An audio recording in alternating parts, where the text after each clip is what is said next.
a testimony of his righteousness and his goodness and his truth, his will and his purpose in the earth. It has not been thwarted. The Most High doesn't stand amazed and, uh-oh, what now? No such thing. No such thing. Even in the midst of rebellion, and even when faced with outright hostile enemies, God doesn't have to hesitate and reevaluate and devise a detour. Not so.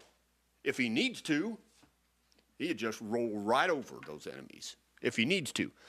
Other times, he has already set for himself a way through them. Right through them. Without them even being aware. Even using their own hands and mouths and feet to accomplish what he intends. Or he can go around. He can go under. He can go over without touching them and just leave them in the dust for another time to deal with them. See, there's any number of ways that he can do. And the righteous, when they see this, those of us who love his truth, when we see this, this is the motivation for a song then. It may not always be what we would think of as a light-hearted song. It might be a song of great soberness and thanksgiving that could have been me, that the Lord went over. That could have been me. And so we sing about that. Or we may sing about the good things that we have instead of that. And see, there's lots of ways to express that. But when you see, it opens your mouth. Because you have the same spirit of faith in you, as the apostle said there in 2 Corinthians 4:13. The same spirit of faith. We believe, therefore we speak. See? And so the prophet urges those who love him and see his truth to open their mouths as they hear, to rejoice and be glad because they love God's glory. They love his truth and the revelation of it. They recognize, and this recognition can come in lots of different ways.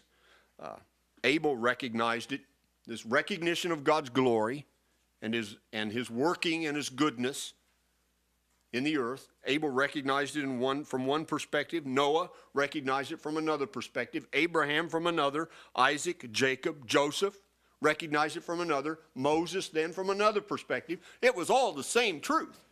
All the same reality that does not change. It's not artificial. Like Brother Ricky just mentioned about the media. Everything in the media is artificial, even when it comes to sporting events that are supposedly spontaneous and so forth. We know they're not. It's an artificial environment. The whole game itself, whether you're talking about baseball, football, basketball, race cars, whatever, it's all artificial. They're all artificial, arbitrary rules made up and so forth to be, Whereas this truth of God is real. It's active in the reality of life. People interacting with one another and interacting with the Most High. Whether they realize it or not, they're interacting with the Most High. Those who don't love the truth are blinded, and they'll just go on stumbling and bumping into things and falling down and getting back up repeatedly, thinking that we'll all work it out, especially us Americans, the good old American way. We'll figure it out. We'll just work this out and get back on our feet again and go bigger and better than ever and so forth. Not with the Lord, you won't. Not with the Lord. Unless he allows you just to confirm more and build up more wrath against yourself, which he may do. He may do, as I mentioned about him leaping over someone and waiting till later to deal with them.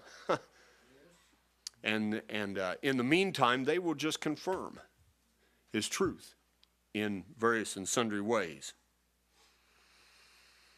Joshua, David, Jehoshaphat, Daniel, they all recognized this working of the Lord in the earth in various ways, in the circumstances and the place where God had put them. Of all things, Daniel and Joseph from the palace throne room of two of the most powerful potentates on the face of the earth.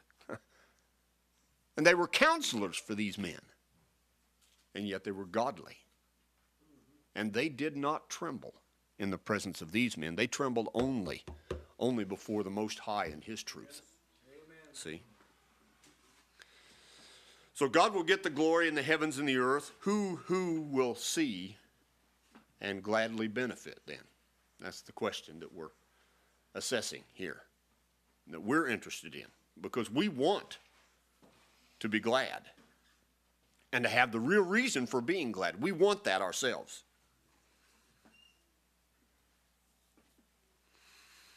There's two places in this main text here, the settlements where Kedar inhabits, and the inhabitants of Selah and so forth. That's a reference to Gentiles, or cousins, cousins of the Hebrews, Ishmaelites, some of their descendants and so forth. They're mentioned repeatedly in the words of the prophets. They were hanging around different times. They caused Israel trouble at different times. But the Lord says they're going to see too and recognize.